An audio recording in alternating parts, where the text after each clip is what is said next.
Hi, I'm Sujantra with Pilgrimage of the Heart Yoga, and I'm here today with Astika, who is one of the meditation teachers here at the yoga studio, and I wanted to talk to him a little bit about his class to give all of you some information about what you might experience if you go to his free meditation class.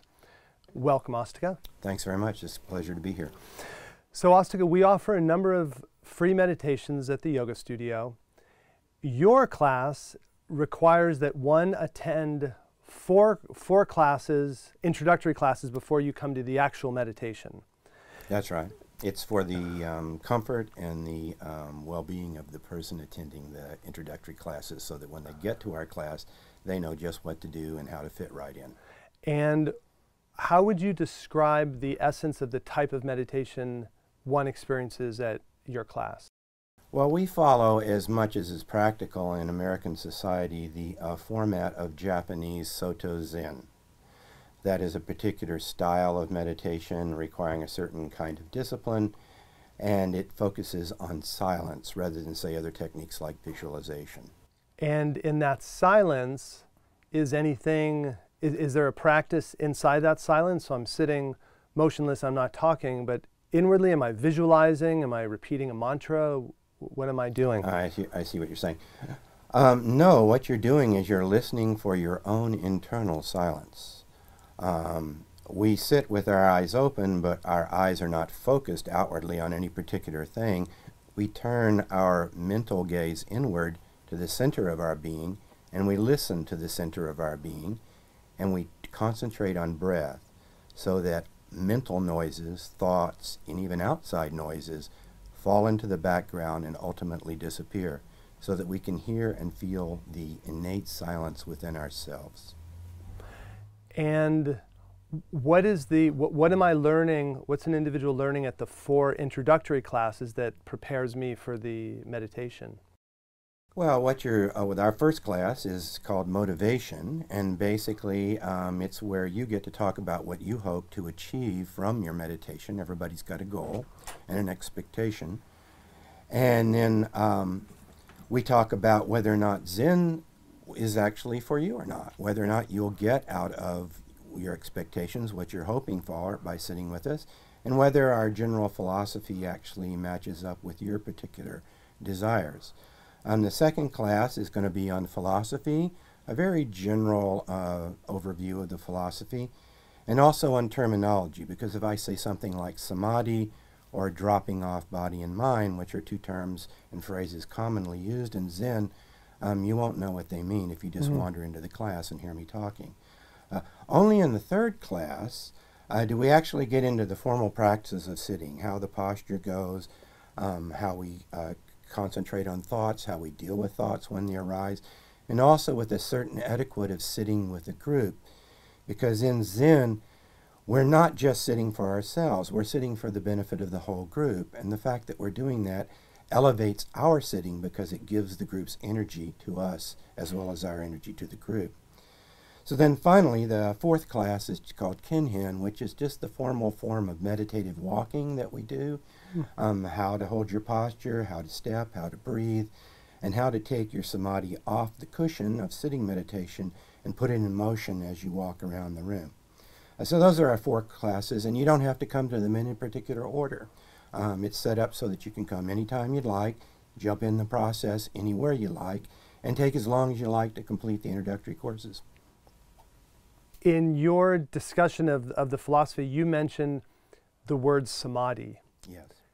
Now, in the yoga philosophy, samadhi is the state, is a deep, deep meditative state that is one of the goals of the yoga philosophy, to attain a state of samadhi. So are you saying in your class people are going into samadhi, or you're using the term in a different way? I see. That's a very good question. Actually, I'm using it in the same way, but with a different emphasis. In the Indian tradition, samadhi, as you say, is a deep trance, and there's different levels of deep trance that you go into. But I think completely compatible with that tradition is the understanding that each person is walking around in a certain samadhi already. It may not be an enlightened samadhi or a realized samadhi. In fact, it almost certainly will not be. But you already have certain kind of concentration in your consciousness that is dictating the way you respond to life and what you give to life. So we start off with the point of view that you already have a samadhi, and what you have to do is you have to enter deeply into that in order to feel the depths that belong to you deeper than what you're presently aware of, so that you grow your samadhi, you increase your samadhi and elevate it as you practice. Sounds fascinating. You're talking about Zen, which in my mind links to Buddhism. So is this a Buddhist practice? Good question. It comes from Buddhism. The term Zen comes from Buddhism. It is not originally a Japanese term. Zen is a Japanese version of Chan, which was the Chinese term, or Chana, and that in turn is a Chinese version of the Indian term dhyana, or dhyana, which is meditation. And all it really means is that the central part of the practice is actually meditation. But technically, Zen people do not necessarily consider themselves to be Buddhist. Even though they come from a Buddhist tradition, even though the tradition of sitting Zen comes originally from Buddhist philosophy, the idea in Zen is that by going deep within to understand the nature of your true self and what is even beyond true self, you're casting aside rote beliefs in ideologies or dogmas, and you're searching for that within yourself. You're searching for the truth of yourself, actually, not for a truth to believe in, so to speak. Belief takes care of itself once you find your true self. So there's a Zen of Catholicism, a Zen of Islam, a Zen of atheism. There's a Zen of life. You can think of Zen as essence, that which is beyond words, beyond mental beliefs, and that's what we're aiming for in our class. And then in your biography at the yoga studio and on the website, it mentions that you studied with Sri Chinmoy for many, many years. That's right. So how does... And still studying. And still studying. How does a student of Sri Chinmoy's end up teaching Zen meditation? How does he not, would be my question. Sri Chinmoy came from India. He came from an Indian ashram, and if you trace the origins of that faith back, he came from Hinduism. But Sri Chinmoy did not actually teach Hinduism. Sri Chinmoy went deeper into the very ecumenical and non-denominational center of human nature, and that is where he taught from.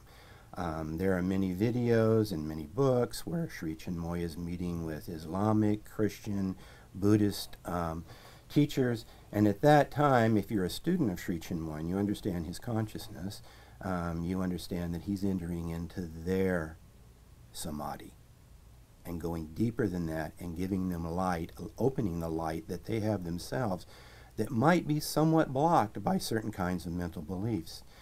One of my favorite videos of Sri Chinmoy is where he's at the Kamakura Buddha in Japan, and he's following the abbot or the head priest of that temple, and he's following behind him in a very Buddhist samadhi as they go to dedicate a peace tree on that facility.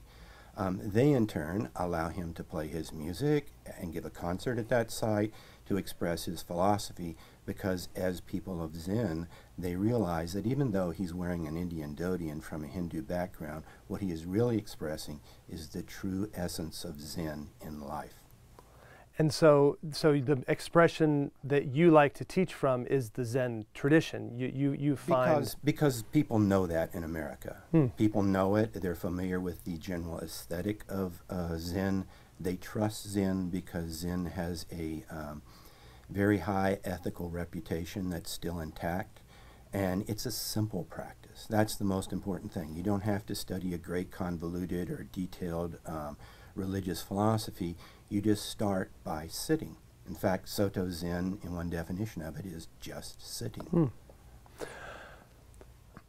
When we were just chatting, I said that you had studied with Sri Chinmoy.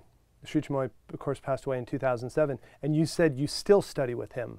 So, it's just a little difference of a couple words, but it's conceptually a big difference. How do you still study with someone who's no longer in the physical body. Well, I think that you have to ask a Christian or any person that's had a guru of a very high standing, why doesn't the study end when the teacher's gone?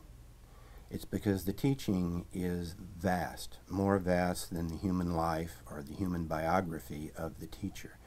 And if you're connected with the inner consciousness of that teacher, there's still much you don't know that he did know and still does know. And you get that from your inner contact with him.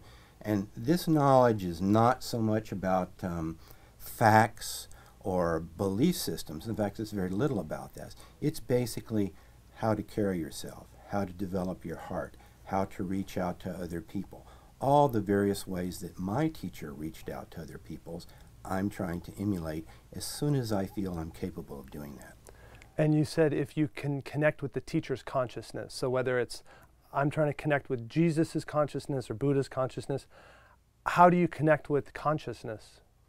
Well, you already have a consciousness, and you are already connected with these teachers in one way or the other.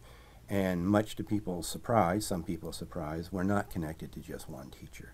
We have the influence of many teachings and many points of view, and there's not really any reason to be jealous about them.